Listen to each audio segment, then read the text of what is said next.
Buongiorno, I'm Sandro Fermo, I'm Sandro Fermo, and I'm bringing you another work from my book. It's coming to an end. This book here, I decided to publicize it on YouTube instead of publicizing it. I mean, I decided to read it for you because I like reciting. I might as well recite my own work. This is called GRUFF, DEACON, the Calabrian Pastor's Illegitimate Moral Canadian Values. One day while reading Kafka in jail, GRUFF, DEACON realized he had been inconclusively arrested by his own imagination in his father's church while he was brunching on some oatmeal muffins.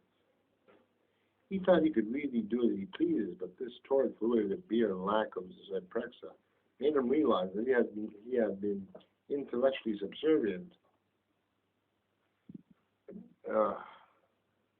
towards the mellowed-out American triumph over a laid-back and easy feeling of his past leaning for foreboding revolved around a kinder and gentler pretty persuasion.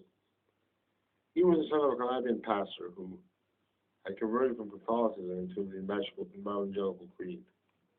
He was never quite clear about this until now. He had begun to develop a superior intelligence that was shouting his illiterate Italian mother, who all of a sudden looked like a bailiff instead of a caretaker. He was saddened gracefully, and he was still trapped by the bondage of ignorance, even upon a larger universal scale. He had begun to lose weight and was beginning to be liked again by women, that's all. As usual, they were all married, and his thought processes were becoming keener and more observant. He was not failing to fall, he was not falling in love, but he was just being himself again in the scholastic and residential way. He realized that he was a simple mother, but he did not relish in the fact that he had to necessarily love his simple surroundings, which wasn't really Canada at all, but rather sort of make-believe enchanted English-Italian village in southern Italy, where he was quite safe and snug due to the shared European values.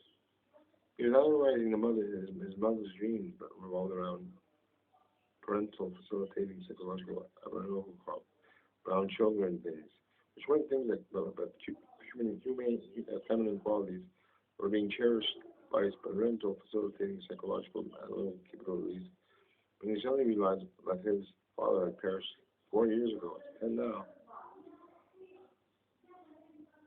His father was a strong, silent type, of occasionally violent, and I took after him sometimes in the earlier years, but he turned gracefully into a kind, gentle farmer in his later years. Just give us a glass of wine and we'll mellow out. He drank on it occasionally and occasionally preached stubborn, repressed sermons regarding his hidden love of either being alone or being within a different country. This hit GRUFF. And upon his deathbed, his father said, "I'll never forgive you for taking me away from Ottawa." It was then that GRUFF realized that his dad had really not wanted to be here in the first place, but upon one's embittering deathbed, many a dreadful thought can be spoken. He must have not been trusted the medical units as GRUFF often did as well.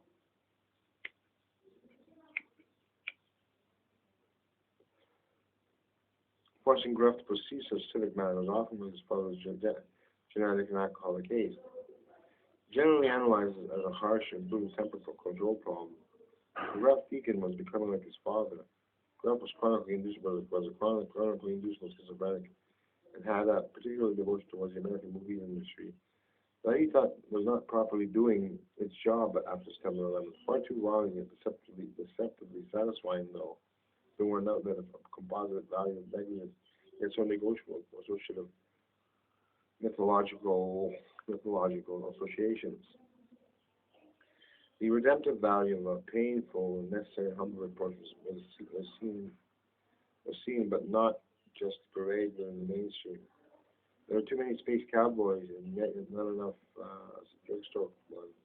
He thought as he rekindled his personal one with a sip of decaf espresso coffee that enriched his beleaguered senses with the implication of a mellower yet less unutilizing cultural palatable arena. He suddenly felt that the air around him was changing as the evening gave way towards an open Calabrian valley that beseeched a fallen star in his eyes up in the heavens of his spiritual girth. All being a solitary confinement within this universe of an odd Christian relationship, and this isn't fair. That induce a state of saintly personification processes with his dearly departed mother, and that times his mind as well. But his Italian mother was still alive, and so was Gruff. He felt that his mom had just been unjustly cursed by the Vatican because she was simple and stingy, and had commandeering ways because she was not permitted to know what was happening to her son in silicone-chipped head because he had a decent dog, with the moral sense, anyway, for in his kind and gentle heart. He had finally, he had a family legacy that day. As a calamity to linger because he led people towards places where trouble was always brewing. Thus, he was some sort of saintly convent regarding his theological inaugurational departures from obscurity, it seemed to him now Catholic angst and shame. He was a friend of a resurrected his Calabrian about his Eastern pastoral ways.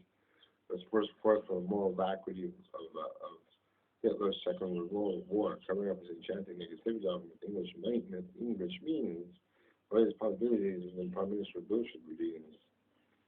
We're all crap, because he was too clever to believe in free will. But from when he was young and hippie haven, he saw a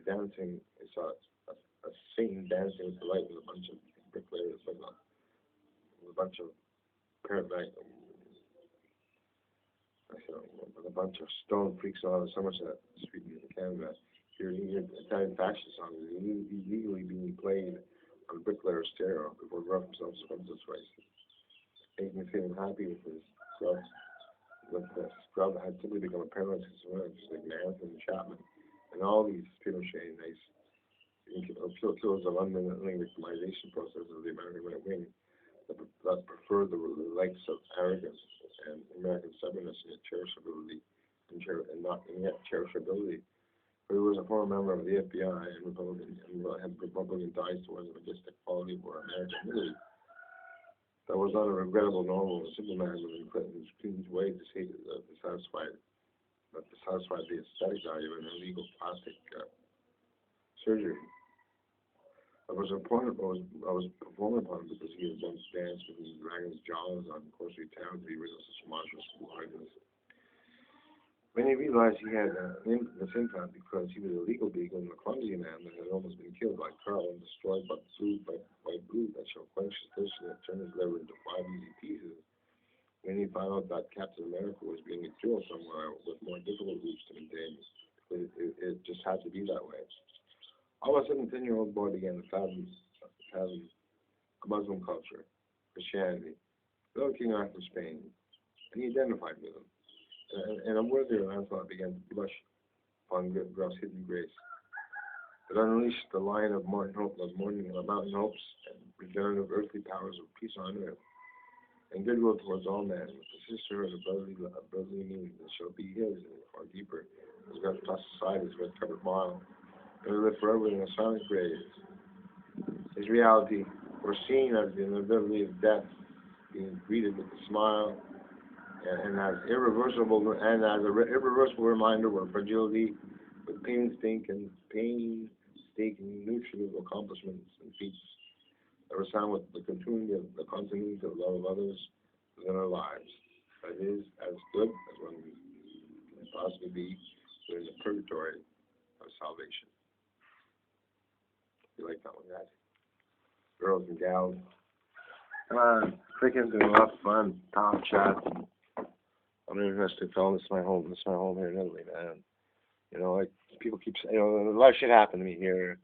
I won't give up. I don't give up the fight. As everyone says, everyone's king in his own castle, and you can protect it in any shape, way, or form, or fashion. So, and next time, I get in trouble if I do. If there's any people lurking about the outside doors, I'll just call the cops and feel safe and happy. Mind you, when I go wandering around these torrid streets of Calabria, that are so energizing and so full of lust and booze and all that greasy stuff, I tend to get a psychotic fit. No, I tend to get a panic attack. But then I realized, hey man, just do what the old man did. After 40 years old, he stayed home. He stayed at home.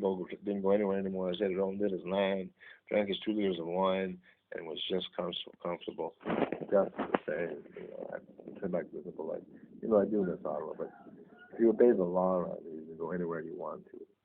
Like, I quit drinking for 4 months. I got back on. I fell off the wagon.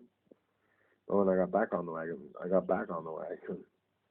and drank for about a month, 3 or 4 beers. I was up to the 6th beer, and I said, no, you're overdoing it, bub. So I'm quitting. I just had 1 glass of wine now, and I feel really cool and confident. So I just stick to social drinking, such as 1 drink, 2 drinks, maximum 3. Everyone knows what I did here. I tried to kill myself. You can see that in my veins. Why did I do it? Why do we all do Avicii or go to such means? I think I was just freaked out on medication and a lot of booze. Now I'm on Joe Sixpack with a certain physical philosophical mag.